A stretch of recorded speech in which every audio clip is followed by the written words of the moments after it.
Buenos días. ¿Cómo estamos en esta mañana todavía? ¿Cómo se encuentra?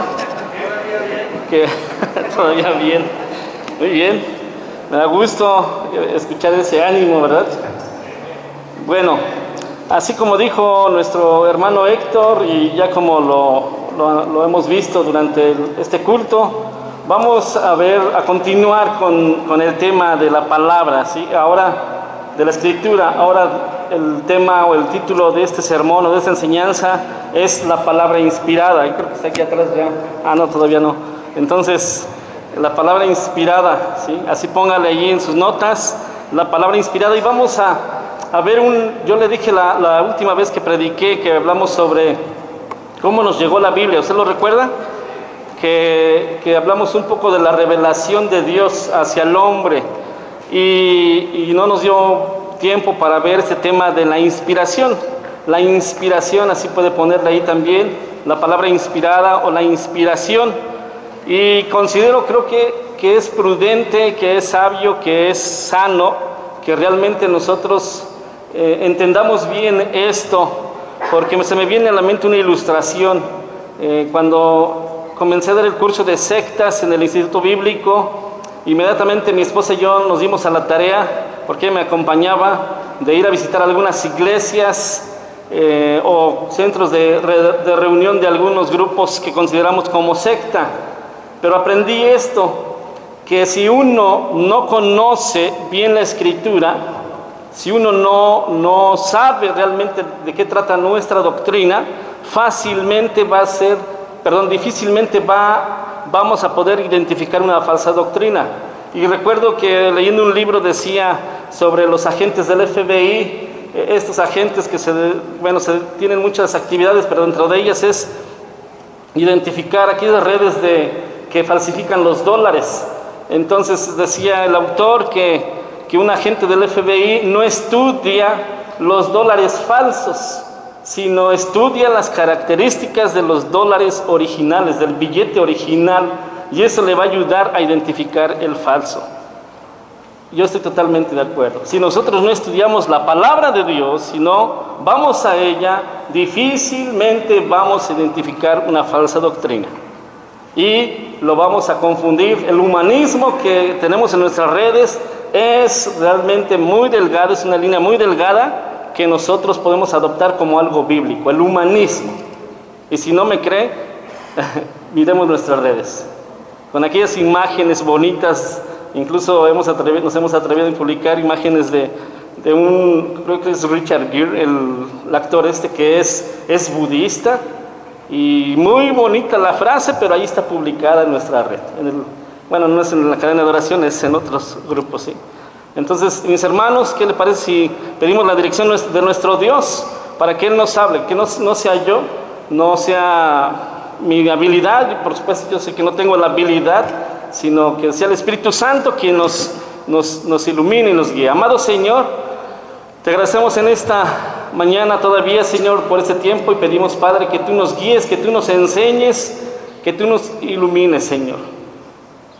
Que sea tu Santo Espíritu, Padre, que haga esto. Te lo pedimos, Señor, en el nombre de nuestro Señor Jesucristo. Amén. Y yo quiero iniciar así ya con esta enseñanza. ¿Cómo podemos estar seguros de que la Biblia es la palabra de Dios? ¿Cómo usted puede estar seguro de que la Biblia, de que el libro que usted tiene en sus manos, aunque sea en un formato electrónico, es la palabra de Dios?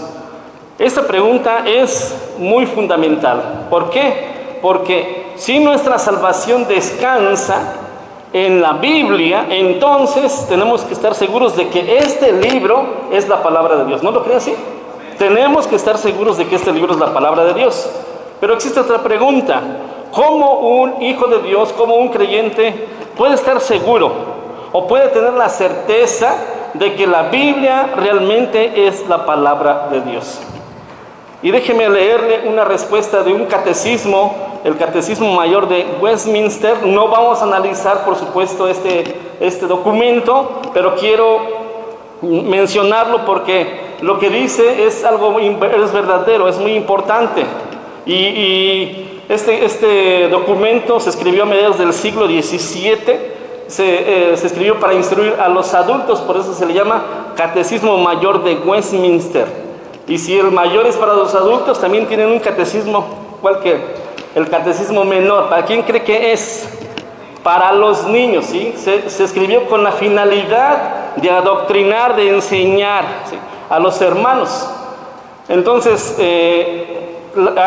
está formulado con preguntas, y la pregunta número 4 dice así, de ese Catecismo Mayor de Westminster, dice: ¿cómo sabemos que las Escrituras son la palabra de Dios? Y responde así: las Escrituras manifiestan en sí mismas ser la palabra de Dios, por su majestad y pureza, por el consentimiento de todas sus partes y el fin que se proponen en su totalidad, el cual es dar la gloria a Dios por su luz y poder, para convencer y convertir a los pecadores, para consolar y edificar a los creyentes para la salvación. Pero el Espíritu de Dios, dando testimonio con las Escrituras y por medio de ellas en el corazón del ser humano, es el único que puede persuadirlo de que son la verdadera palabra de Dios. Esto es como este catecismo define que las Escrituras son la palabra de Dios. De una manera más fácil, la Escritura misma no necesita que nosotros la defendamos, sino ella misma dice ser la palabra de Dios. Lo repito, ella misma declara, ella misma sustenta, ella misma reclama que el autor de ella, ¿quién es? Es Dios. Y eso es lo que vamos a ver, Y yo mencioné anteriormente sobre el concepto de inspiración. ¿Usted lo recuerda? La inspiración es aquella cualidad que poseen los libros canónicos de la Escritura. Y cuando digo canónicos, me estoy refiriendo a los 66 libros que están en nuestra Escritura, en la palabra de Dios.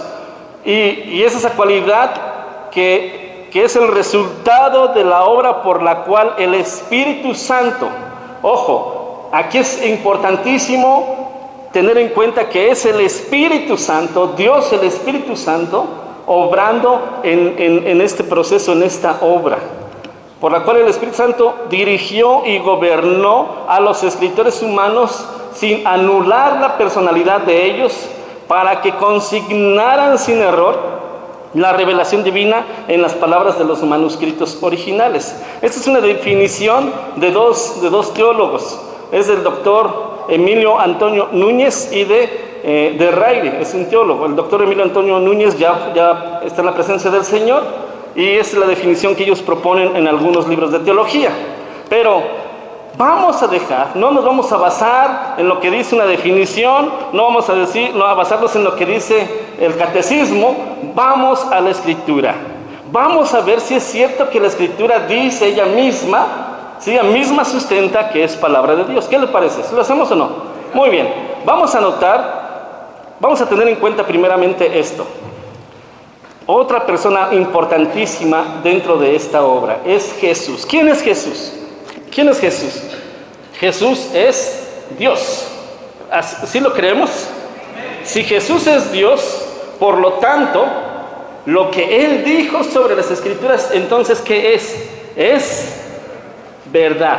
Y esa verdad debe ser aceptada y debe ser autoritativa. Porque si nosotros decimos o no sustentamos que Jesús no es Dios, entonces este libro no puede ser sustentado divinamente.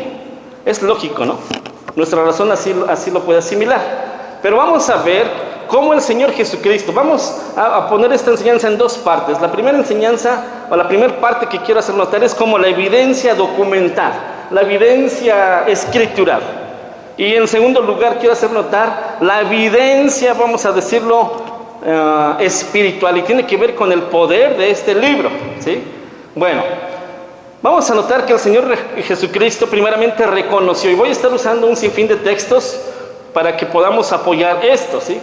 Reconoció que las palabras pronunciadas por los autores del Antiguo Testamento eran las palabras de Dios. Por ejemplo, si quiero anotar nada más la cita para irnos un poco rápido, para que no nos entretengamos en buscarla, yo la voy a estar leyendo, digo la cita y la leo. Por ejemplo, Notemos estos dos pasajes. Marcos 7:10 dice así: porque Moisés dijo, voy a hacer énfasis y lo voy a repetir, dice, porque Moisés dijo, honra a tu padre y a tu madre, y el que maldiga al padre o a la madre muera irremisiblemente. Eso lo dijo en Marcos capítulo 7, versículo 10. Ahora, notemos las palabras, es lo que dice, no vamos a sacar la enseñanza sobre el honrar al padre y a la madre, no. Mateo 15:4, fíjese lo que dice ahora, es la misma cita, pero con otro autor, es Mateo. Dice así: porque Dios mandó diciendo, honra a tu padre y a tu madre, y el que maldiga al padre o a la madre muera, ¿qué dice? Irremisiblemente. ¿Lo nota? Son dos citas, son la misma cita. Pero en la primera Jesucristo dice, ¿quién lo dijo primero?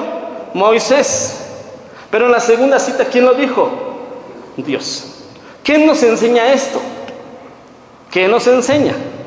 Que lo que dijo Moisés es la palabra de ¿quién? De Dios. Y dice en Éxodo 32, 15 y 16. Éxodo 32, versículos 15 y 16. Cheque bien las palabras.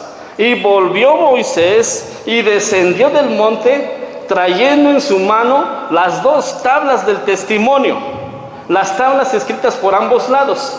De uno y otro lado estaban escritas. Escuchen lo que dice el 16. Y las tablas, que dice, eran obra ¿de quién? De Dios. Y la escritura era escritura ¿de quién? De Dios, grabada sobre ¿quién? Las tablas. ¿Quién escribió estas tablas aquí? Sí, fue Dios, pero estas son las segundas tablas. Ya las escribió Moisés, porque las primeras tablas, ¿qué pasó? Las quebró Moisés, ¿usted lo recuerda? Pero la obra ¿de quién es? De Dios. ¿Se nota? ¿Qué podemos concluir? Estos versículos nos parecen indicar que Dios mismo escribió las palabras de los 10 mandamientos sobre las tablas ¿de quién? De piedra. Y también atribuyó a Dios unas palabras que fueron dichas por Moisés en Mateo capítulo 19, versículos 4 y 5. Pero hasta ahí le dejamos. Entonces, ¿qué podemos decir de esto? Que Dios eligió a algunos hombres para poner por escrito lo que les había revelado, y es imposible divorciar las palabras de los autores humanos como las palabras de Dios. Otro ejemplo está en lo que dicen los autores del Antiguo Testamento. Eso es lo que dijo Jesús. Pero ahora, ¿qué es lo que dicen los autores del Antiguo Testamento? Vamos a notar, por ahí hay una cita de un autor que dice que aproximadamente 3.808 veces, o en 3.808 ocasiones, los autores del Antiguo Testamento declaran que están transmitiendo las mismas palabras de Dios. Observen en casa y lea a los profetas, todos los profetas, a partir de Isaías en adelante. Y vamos a encontrar esta cita, estas palabras. Por ejemplo, en Isaías 66:1 dice: Jehová dijo así: el cielo es mi trono y la tierra estrado de mis pies. ¿Quién es el que dijo? ¿Quién es el que habló? Jehová. Pero ¿quién se encargó de escribir lo que dijo Jehová? Isaías. Vamos ahora con Jeremías capítulo 1, versículo 2. Fíjese lo que dice: palabra de Jehová que le vino. ¿De quién es la palabra? Palabra de Jehová que le vino ¿a quién? En los días de Josías, hijo de Amón, rey de Judá. Palabra de Jehová. En Oseas 1:1 dice algo similar: palabra de Jehová que vino a Oseas, hijo de Beri. Oseas 1:1. Joel 1:1. Palabra de Jehová que vino ¿a quién? A Joel, hijo de Petuel. En Amós 1:3. Así ha dicho Jehová. ¿Qué podemos entonces concluir de estos pasajes? Y hay muchos más, ¿eh? Recuerda la cita que dice que 3.808 veces está esta alusión. Palabra de Jehová. O el Señor dice así, 3.808 veces. Entonces, ¿qué podemos concluir? Que los autores del Antiguo Testamento estaban conscientes de que ellos hablaban y escribían ¿qué palabras? Las palabras ¿de quién? De Dios. Bueno, eso es para el Antiguo Testamento, ¿verdad? Hay mucha evidencia. Pero ahora vamos a ver para el Nuevo Testamento. ¿Usted cree que el Nuevo Testamento también es palabra de Dios? ¿Sí lo cree? Y vamos ahí a anotar dos pasajes que hice notar la vez pasada. Y eso sí me gustaría que los buscáramos. Segunda de Timoteo, capítulo 3, versículo 16. Segunda de Timoteo, capítulo 3, versículo 16.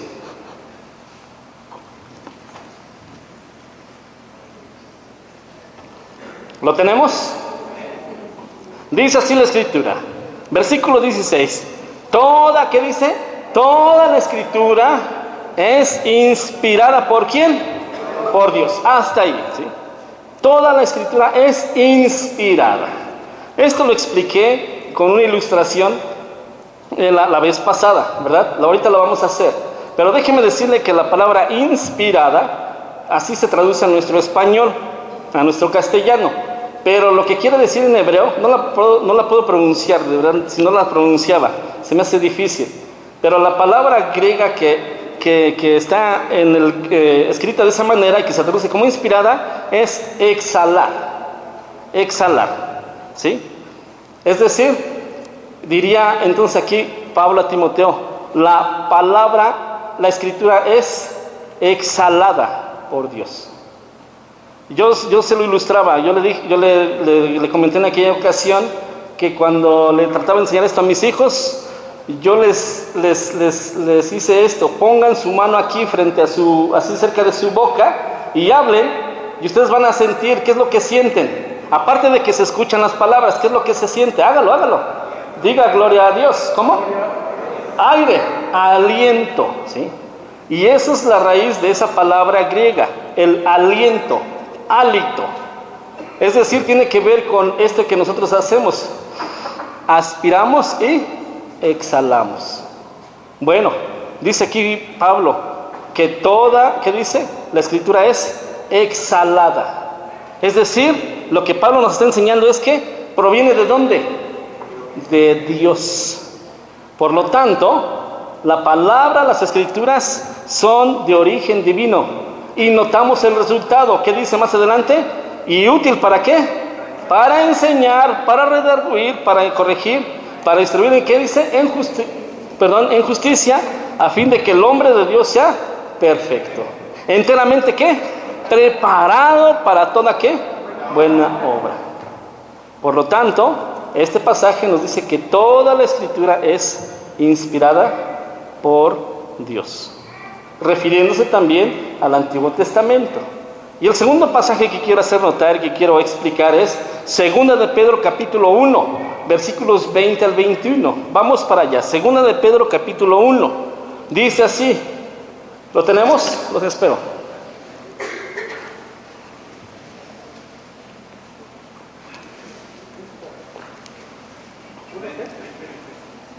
Segunda de Pedro capítulo 20, versículos 20 al 21. ¿Lo tenemos? ¿Perdón? No, capítulo 1, perdón. Qué bueno, es que lo hice con la intención de ver si me estaban poniendo atención. A ver. Capítulo 1, segunda de Pedro capítulo 1, versículos 20 al 21. Dice así: entendiendo primero esto, que ninguna profecía de la Escritura es de interpretación privada. ¿Qué nos enseña? Hasta aquí vamos por partes. ¿Qué nos enseña Pedro? Cada uno de nosotros es responsable de interpretar la Escritura, ¿sí o no? De leerla y sacar o extraer el mensaje de la Escritura, ¿sí? Pero dice, no es de interpretación privada. Es decir, nadie de nosotros puede argumentar o puede monopolizar que nuestra interpretación es la única que existe. ¿Por qué? Ahí está la respuesta en el versículo 21. Porque nunca la profecía que dice fue traída por voluntad humana. Es decir, la palabra que estamos interpretando no es nuestra. ¿De quién es? Dice, sino que los santos hombres de Dios, que dice, hablaron siendo ¿qué? inspirados ¿por quién? Por el Espíritu Santo. Así de simple. Y aquí la palabra inspirada no es la misma palabra de segunda de Timoteo. Aquí tiene que ver como cuando un barco que va sobre el mar, pero que tiene velas. ¿Qué función tienen las velas? Muy bien, exactamente. ¿Qué es lo que hace el aire? El aire llena ¿qué? Las velas. ¿Y qué es lo que hace con el barco? Es que impulsado. Entonces la idea de Pedro está diciendo aquí que los hombres de Dios hablaron siendo impulsados, llevados ¿por quién? Por el Espíritu Santo. Esa es la idea. Y es de origen divino. Por eso nadie puede tener interpretaciones privadas o podemos monopolizar esa interpretación. ¿Se nota? Bueno, ahora, por último, para esta primera parte, vamos para el Nuevo Testamento. Yo sé que es tedioso, la doctrina es así. La doctrina es mucha información, ¿sí? Pues mucha información y a veces es laboriosa. Pero lo que podemos decir, que así como los 39 libros del Antiguo Testamento, también los 27 libros del Nuevo Testamento son inspirados. Son de origen divino. Y esta conclusión, ¿en qué nos basamos? Se basa en la autoridad de Cristo, esa autoridad que Cristo dio a sus discípulos, los cuales poco tiempo después de que Él resucitara y ascendiera a los cielos, se iban a convertir en apóstoles. ¿Y qué es lo que iban a hacer ellos? Expandir ¿qué? Las buenas nuevas del Evangelio. Pero no solamente Jesucristo dijo que iban a ir y a ser discípulos, sino ellos iban a tener una obra especial.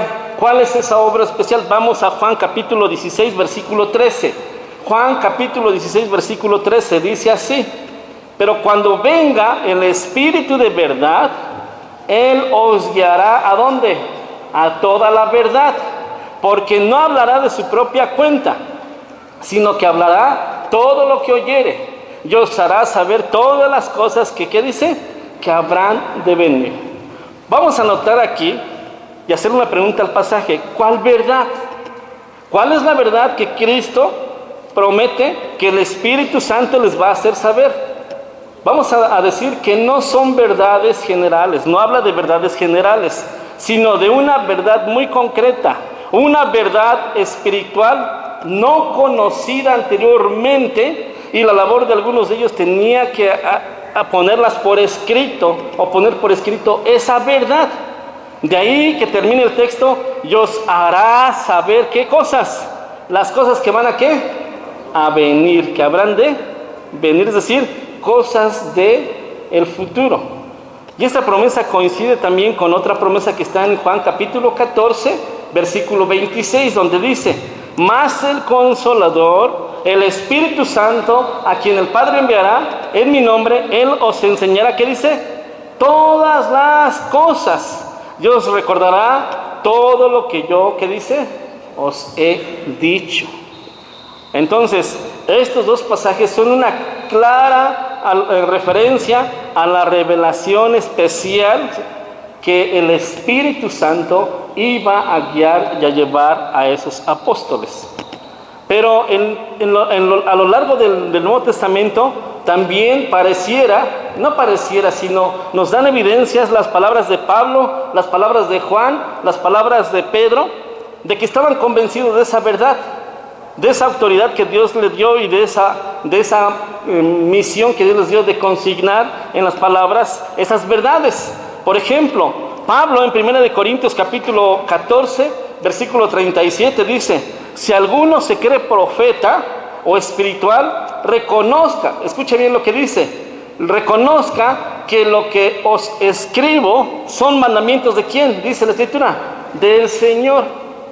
Está reconociendo que lo que él escribió en sus cartas no es de él mismo, sino proviene ¿de dónde? Del Padre, de Dios. En Gálatas 1:12 dice: pues yo ni lo recibí ni lo aprendí de hombre alguno, sino por revelación ¿de quién? De Jesucristo. Y hay otros pasajes más en cuanto a Pablo. El apóstol Juan dice en Apocalipsis 1, del 1 al 2, dice: la revelación de Jesucristo que Dios le dio para manifestar a sus siervos las cosas que deben de suceder pronto. y la declaró enviándola por medio de su ángel a su siervo Juan. Y el versículo 2 dice que ha dado testimonio de la palabra de Dios y del testimonio de Jesucristo y de todas las cosas que ha visto. Y en el versículo 11 del mismo capítulo 1, Juan dice que decía: yo soy el alfa y la omega, el primero y el último. Y le manda: escribe en un libro lo que ves y envíalo a las 7 iglesias que están en Asia, en Éfeso, Esmirna, Pérgamo, Tiatira, Sardis, Filadelfia y Laodicea. ¿De quién son las palabras que escribió Juan? Del Señor Jesucristo. También las palabras de Pablo, ¿sí?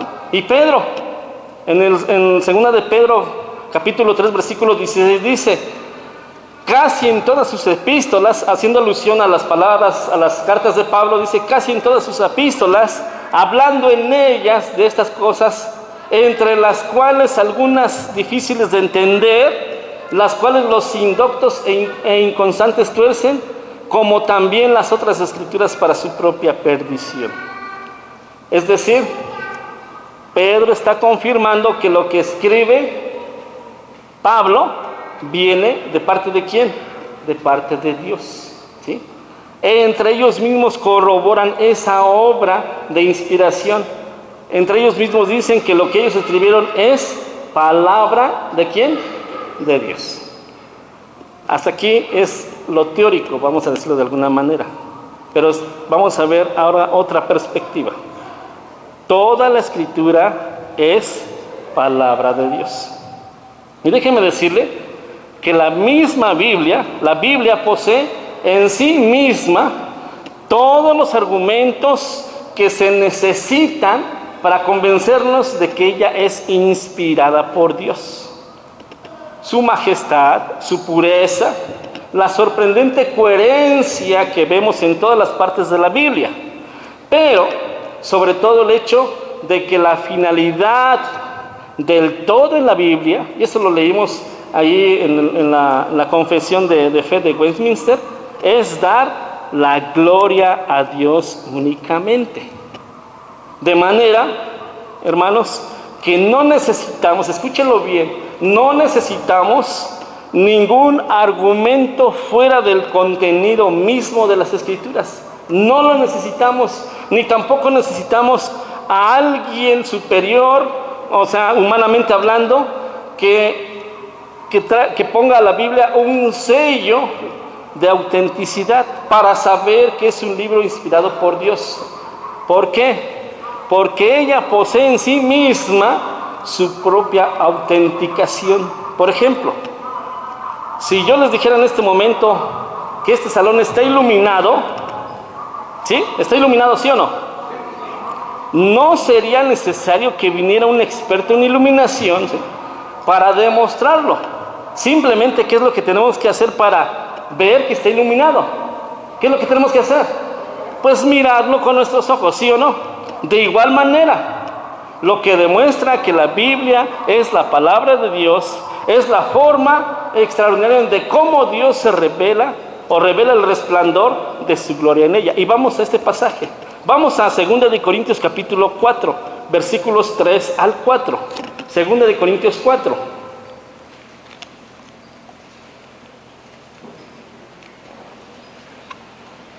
Segunda de Corintios capítulo 4, versículos 3 y 4. Dice así: pero, bueno, todavía escucho algunas ojeos, ¿verdad? Eso implica que aún siguen buscando. Está en el Nuevo Testamento, 2 de Corintios. 2 de Corintios capítulo, ¿qué dijimos? 4. Versículos 3 y 4. Dice así: pero si nuestro evangelio, ¿qué dice? Está aún encubierto, entre los que se pierden, ¿qué dice? Está encubierto, en los cuales el Dios de este siglo cegó el entendimiento de los incrédulos, para que no le resplandezca la luz del evangelio de la gloria de Cristo, el cual es la imagen de Dios. Qué hermoso pasaje, ¿no lo creen?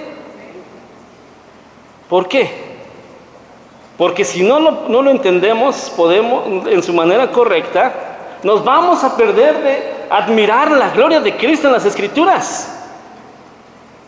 Porque eso es lo que estamos diciendo, ¿sí o no? Las Escrituras, ¿qué es lo que revelan? La gloria de Cristo, y ahí lo dice en las últimas palabras. Dice, para que no le resplandezca la luz del Evangelio, de la gloria de ¿quién? De Cristo, el cual es la imagen de Dios. Ahora, quiero señalar o apuntar esto. Cuando dice, si nuestro Evangelio está aún encubierto, entre los que se pierden está encubierto, en los cuales el Dios de este siglo cegó el entendimiento de los incrédulos. ¿Qué implicación tiene eso? Lo que está diciendo Pablo es que Satanás se esfuerza, trabaja, ¿para qué? Para que el ser humano no vea la gloria de Cristo, ¿sí o no? Entonces, ¿qué es lo que hace? Muchas gracias. ¿Qué es lo que hace? Satanás dice ahí que entenebrece ¿qué? El entendimiento. ¿Cómo lo hace? Con una banda de ¿qué? De incredulidad. Satanás sabe que todo ser humano que mira la gloria de Cristo es transformado. ¿Usted recuerda a Moisés cuando Moisés estaba allí con Dios y Moisés le hizo una petición? Y eso está en el capítulo 3 de 2 de Corintios. Usted lo puede leer, se lo dejamos de tarea.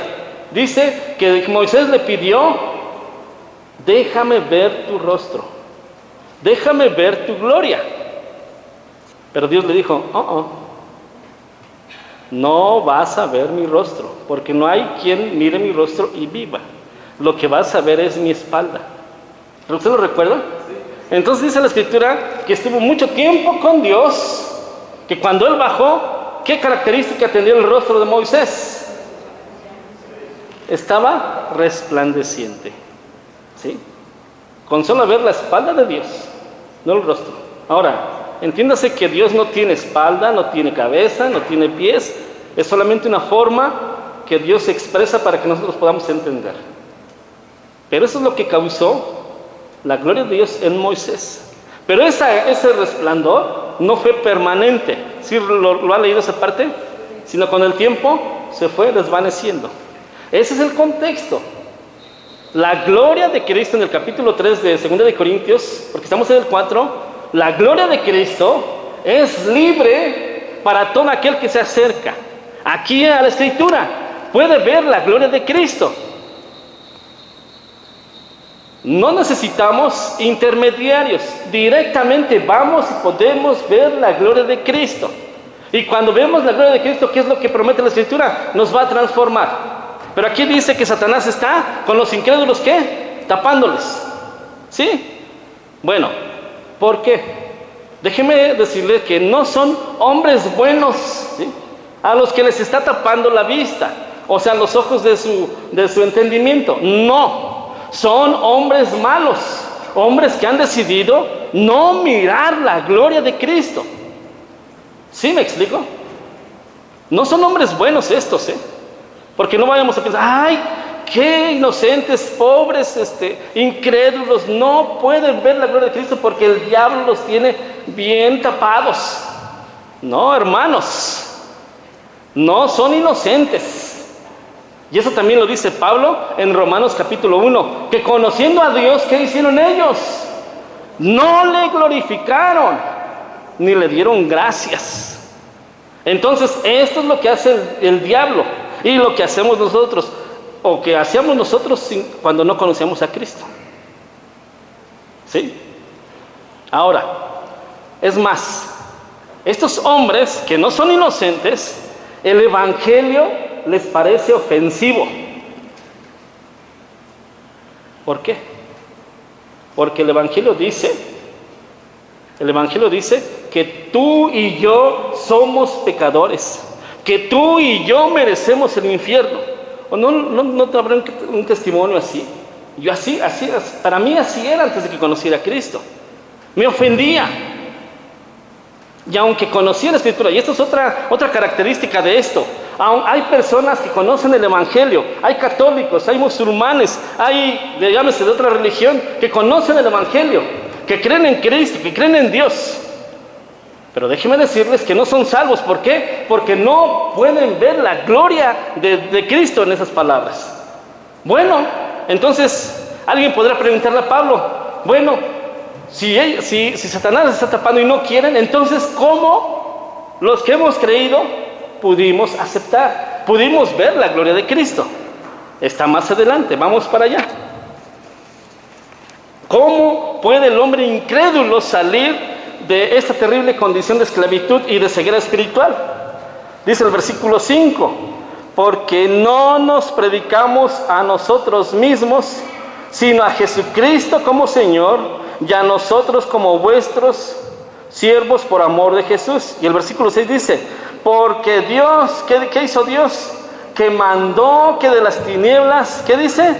Resplandeciese la luz. Es el que resplandeció en nuestros corazones para iluminación ¿de quién?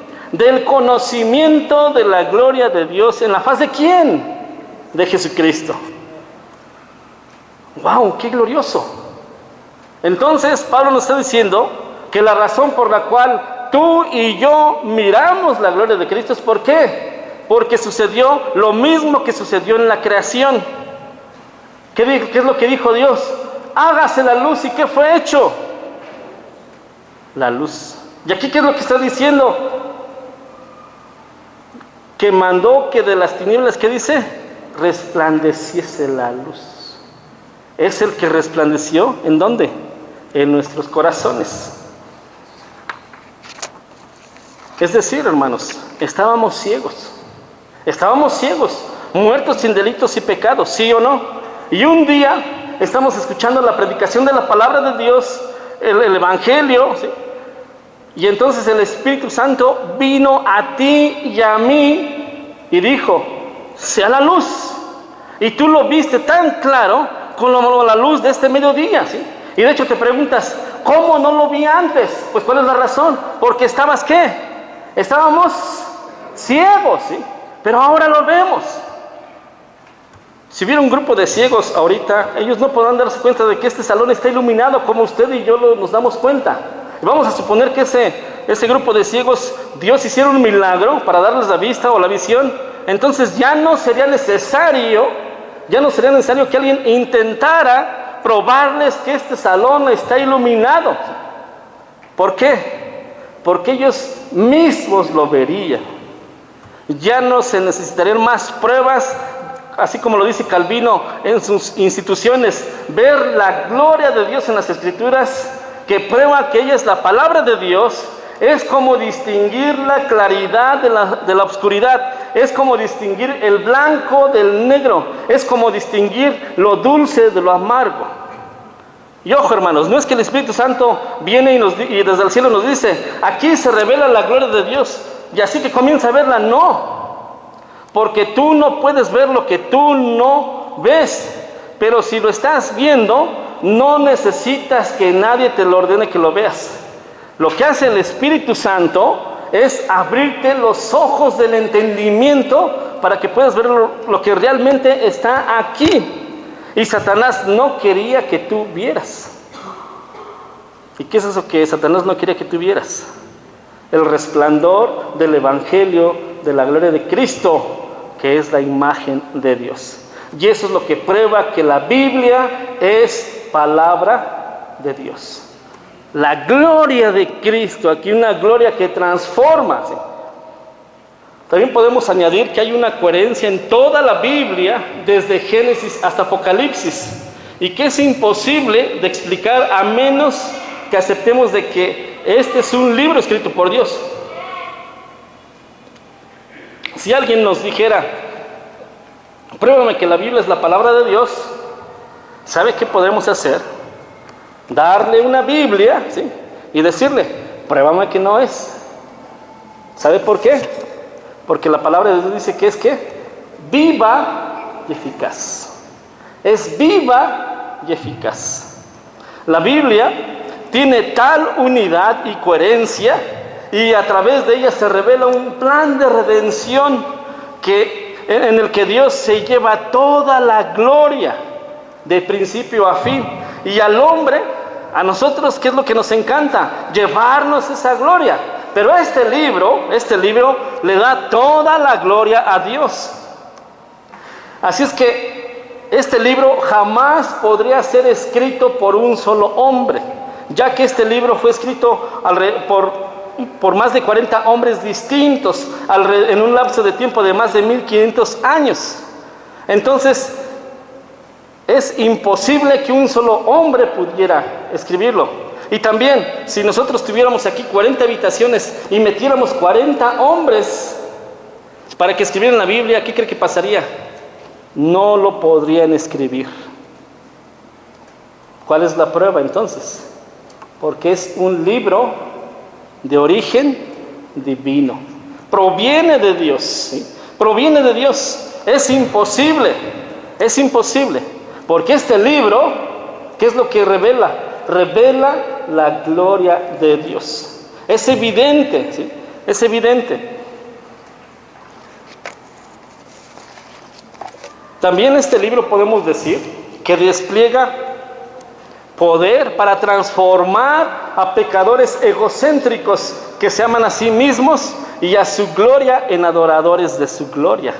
Eso es lo que dice Pablo ahí en Corintios capítulo 3, cuando dice, 2 de Corintios capítulo 3, mirando a cara descubierta como en un espejo la gloria del Señor, somos transformados de gloria en gloria en la misma imagen como por el Espíritu del Señor. No nos predicamos a nosotros mismos, sino a Jesucristo como Señor, porque Dios que mandó de las tinieblas resplandecerse la luz, es el que resplandeció nuestros corazones, para iluminación del conocimiento de la gloria de Dios en la faz de Jesucristo. Es decir, hermanos, Dios transformó tu vida a través de la predicación del Evangelio. La Biblia tiene poder para salvar a pecadores, tiene poder para consolar a los afligidos. Y solo este libro puede hacer esto o eso. ¿Por qué? Porque es palabra de Dios. Y déjenme decirles, hermanos, que en la medida que continuamos contemplando esa gloria de Cristo revelada en las Escrituras, es que somos transformados de gloria en gloria, en la misma imagen de Jesucristo. Y nadie que no lea las Escrituras, escúchalo bien, nadie que no lea las Escrituras podrá contemplar la gloria de Cristo, porque es ahí donde solamente esa gloria se revela. Pero una lectura superficial y descuidada de la Biblia no te permitirá ver esa gloria, porque el mero hecho de leer de vez en cuando, aquí, un poco por aquí y un poco por acá, no será suficiente para que tú puedas ver lo que Dios quiere que tú veas. Y unas preguntas más para concluir. Me quedan 30 segundos. ¿Estás poniendo atención en lo que lees con el deseo de encontrarte con Cristo en sus páginas y crecer en admiración por Él y por todo lo que ha hecho y hace a favor de ti únicamente por gracia? ¿Sabes cuál es la razón por la que debemos llamar este libro? Es porque Dios se revela en él. Dios se manifiesta en este libro, en su palabra. Y esto no es algo de misticismo, no es haciendo yoga o algo por el estilo, sino es estudiando tu Biblia. Y la última pregunta, ¿estás creciendo en el conocimiento de Dios y su gloria? Puedes decir, oh, cuánto amo yo tu ley, todo el día en ella es mi meditación. ¿Podemos decir eso, hermanos? Contemplemos la gloria de Dios revelada en las Escrituras. Y eso nos va a transformar. Que el Señor le bendiga.